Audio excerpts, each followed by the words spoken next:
Today's episode is called Joy in Suffering. Now, I'm not going to pretend that I necessarily like the idea of those two things going together, but this is one of those times that I just say, okay, God, clearly you have something here, so I'm going to figure it out and try to understand what you're saying, and I'm going to try to live it.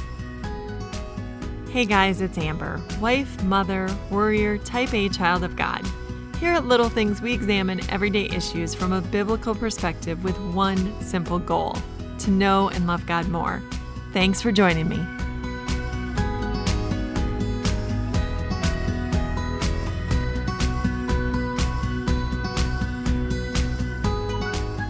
Several places in Scripture put the concept of joy and suffering in the same category. Now, we're going to hit on several of those. So I'm not going to say all of those places right now. But let me just ask you right off the bat, how joyful are you when the rug is pulled out from underneath you? Or when the day goes totally downhill? Or when you're in a really hard season with a child or with a parent or at work or at church? Or when you're experiencing persecution, or when a tragedy just knocks you down, or when you get that doctor saying, this isn't looking good, the prognosis, the diagnosis that makes you realize that, wow, my life is about to change. For most of us, we would say we're not very joyful at all. I mean, joy is not something that enters into the equation at all.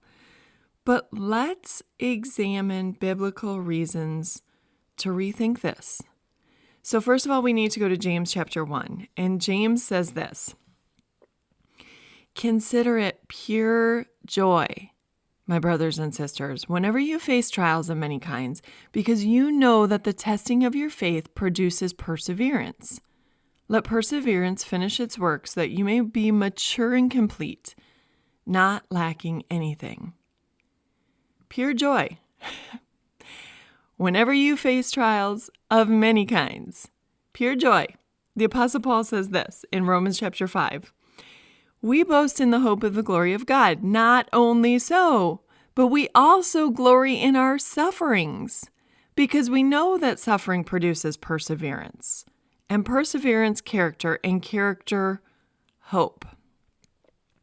Okay, so both of these two writers are talking about our character in terms of, listen, this is how we know that suffering is a good thing, because it produces something in us. And James said it produces perseverance. And perseverance is going to make us spiritually mature. And that is worth something. And the Apostle Paul says it's going to produce perseverance, and that in turn is going to it's going to produce character. And refining our character, listen, rarely do we wake up and say, hey, you know what I'm going to work on today? I'm going to work on me. I want to be a better person. That rarely happens, right? Usually we go about our business doing things our own way until something stops us in our tracks. And how often isn't the thing that stops us in our tracks pain? C.S. Lewis, in The Problem of Pain, wrote this: "We can ignore even pleasure, but pain insists upon being attended to. God whispers to us in our pleasures, speaks in our conscience, but shouts in our pains. It is his microphone to rouse a deaf world. No doubt pain, as God's metaphor, is a terrible instrument. It may lead to final and unrepentant rebellion, but it gives the only opportunity the bad man can have for amendment. It removes the veil. It plants the flag of truth within the fortress of the rebel soul." Look at the parable that Jesus told of the prodigal son. Too often, we are just like that prodigal son. We are going to go our own way. It doesn't matter what anybody tells us. It doesn't matter if all the people around us say, hey, that's silly. Why are you doing that? But we're going our own way. And the prodigal son, he went and did his thing and he partied up. And when the money ran out, he still just went out and got a job. until he realized that the pigs had it better off than he did.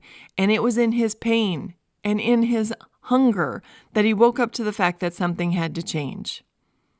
Suffering can jolt a dulled conscience like nothing else.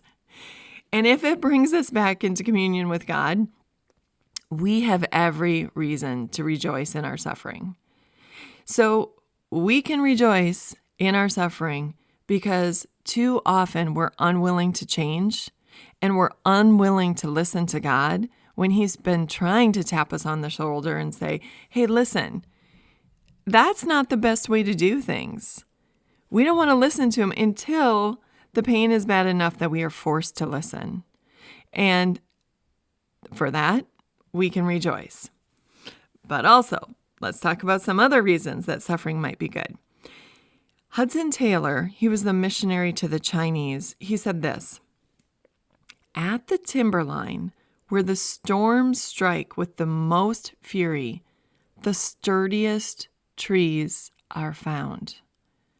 Let's face it, suffering produces that character and perseverance in us, but it makes us better leaders, and it makes us more willing to lead through the next thing. When we've been through something, the next time we're not quite as willing to just roll in a ball and hide and be afraid, but we've been through something similar before. So now we know not only how to live through it, but maybe lead through it. Those strong pillars of our church, they've weathered some storms. And maybe they didn't weather the first storms well. Maybe they were like Jeremiah. Jeremiah sort of started whining.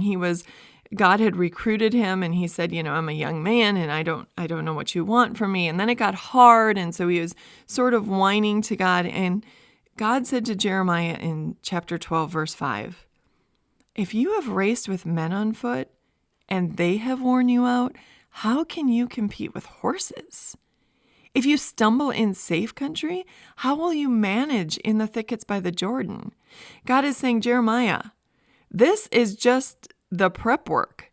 This is just getting you ready for the big things that I have for you to do later on.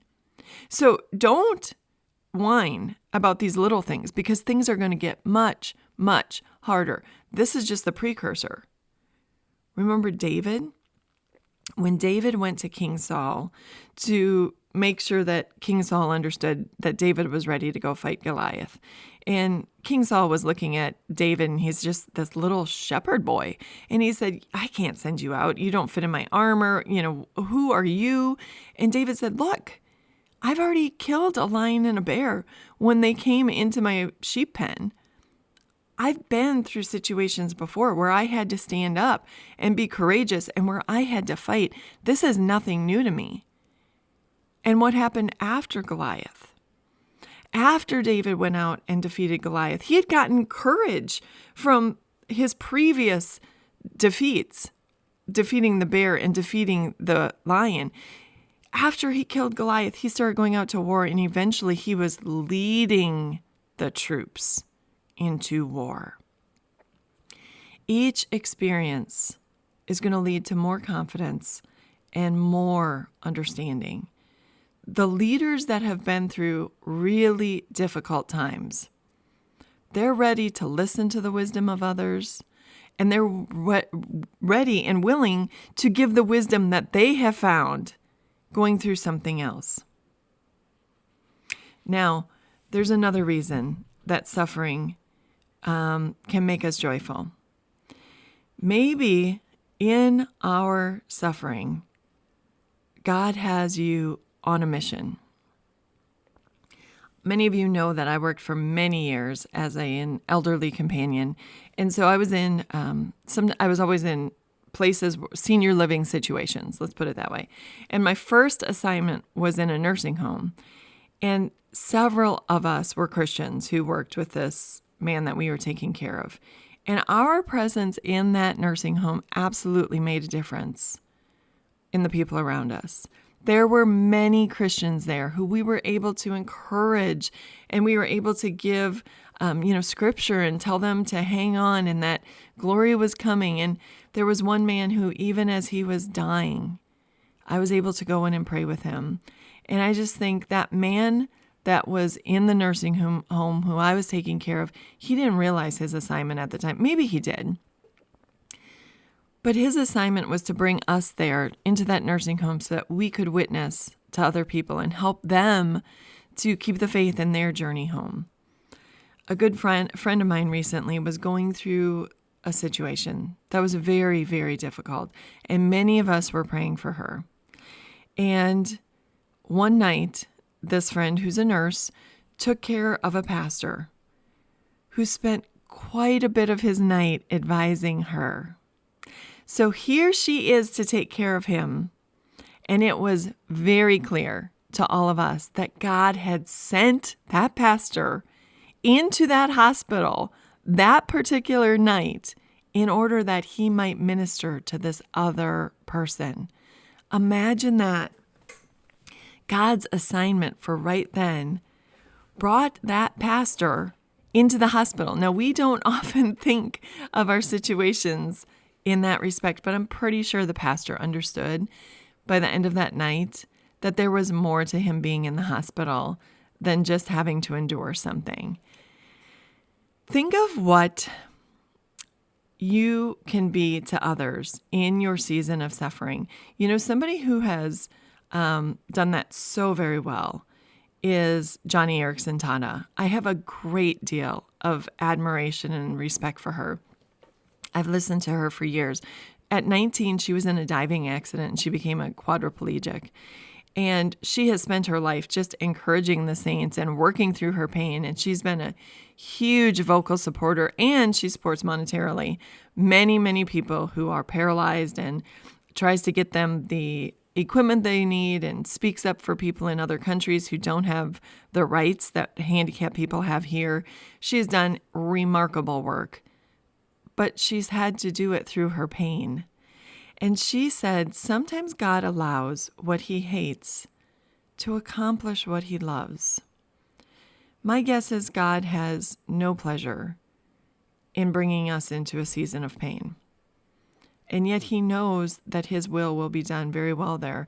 In fact, Paul Chappell said, remember, even in the midst of suffering, God's will is being done. If we continue to be the people of God in our suffering, we can be an incredible blessing to the people around us. We can teach and encourage them to look at more than just physical blessings and to see that God is even in these remarkable situations. There's one more thing that I want to talk about, and it's that we can choose, yes, we can even choose to be grateful in our suffering. Even when we don't see the refinement taking place, we might not see ourselves changing. We may not see ourselves becoming a better leader, or maybe we're at the end of our life, and so we know, there's no more for us to lead. There's nothing more for us to do. So I don't think that God is actually preparing me for something more. Even when we don't see the mission, we can still choose to be joyful in suffering and be an incredible testimony to other people in the midst of it. Now, I'm going to read something to you from my good friend, Rhoda Woolley, and she talks about this a lot. If you've listened to her podcast, 5 to Thrive, if you've read some things that she's written, this will not be new to you.